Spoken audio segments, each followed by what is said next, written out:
Salam Sobat STTI, saudara-saudara, kami baru mengikuti acara seminar perspektif yang bicara tentang misi. Ada istilah yang menarik dalam seminar tersebut. Yang pertama disebut menyelesaikan dan yang kedua disebut mengejar. Ada sedikit perbedaan.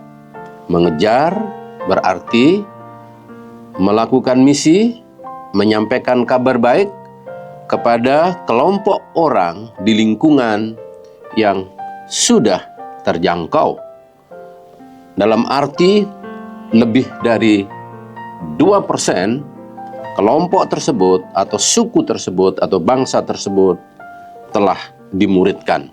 Sedangkan menyelesaikan adalah menyampaikan kabar baik kepada kelompok atau suku atau bangsa yang percaya Yesus, yang dimuridkan kurang dari 2% atau bahkan 0%.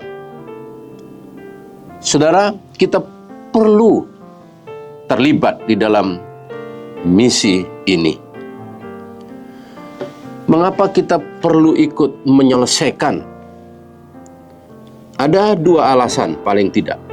Yang pertama adalah ini perintah Tuhan Yesus, jadikan semua bangsa muridku. Dan faktanya sekarang belum semua bangsa, belum semua suku. Jadi kita perlu ikut menyelesaikan karena ini perintah dari Tuhan Yesus. Dan yang kedua, oleh karena ini telah ditetapkan. Teksnya saya baca demikian. Kemudian daripada itu, aku melihat sesungguhnya suatu kumpulan besar orang banyak yang tidak dapat terhitung banyaknya, dari segala bangsa dan suku dan kaum dan bahasa, berdiri di hadapan tahta dan di hadapan Anak Domba, memakai jubah putih dan memegang daun-daun palem di tangan mereka.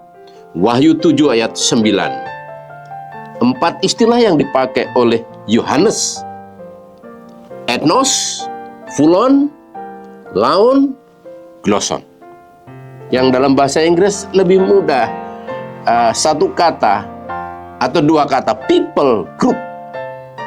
Nah, Yohanes juga menulis demikian di Wahyu pasal yang 14 ayat 6. Dan aku melihat seorang malaikat lain terbang di tengah-tengah laut, dan padanya ada Injil yang kekal untuk diberitakannya kepada mereka yang diam di atas bumi dan kepada semua bangsa dan suku dan bahasa dan kaum. Nah, kita perlu ikut terlibat di dalam menyelesaikan, oleh karena ini memang belum selesai. Dan alasannya adalah karena ini diperintahkan. Dan yang kedua, oleh karena ini telah ditetapkan oleh Tuhan. Yohanes melihat bahwa akhir zaman nanti akan ada wakil dari setiap bangsa. Alkitab tidak mengatakan jadikanlah semua orang muridku. Tetapi disebutkan di sini suku, kaum, bahasa, bangsa. Dan nanti akan ada semua bangsa atau suku atau kaum atau bahasa yang diselamatkan. Yang mewakili yang disebutkan di sini memakai jubah putih dan memegang daun-daun palem di tangan mereka. Mereka berdiri di hadapan tahta dan di hadapan Anak Domba, memuji Tuhan, memuliakan Tuhan.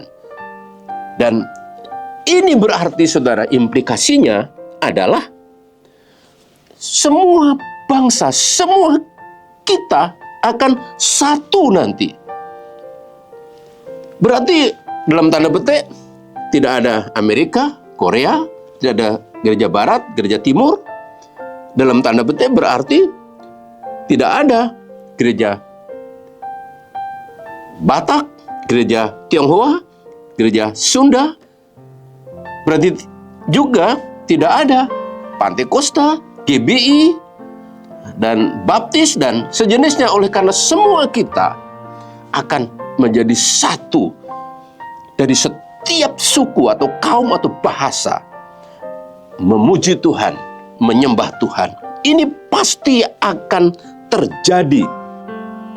Jadi saudara-saudara kita sebagai murid Yesus, kita punya tujuan yang sama untuk mewujudkan agar semua bangsa boleh sampai kepada mendengar kasih karunia, Injil, kabar baik tentang keselamatan di dalam Yesus Kristus. Jadi kita sesungguhnya berada dalam satu perahu yang sama, dalam kendaraan yang sama, untuk tujuan yang sama, yang pasti akan terjadi.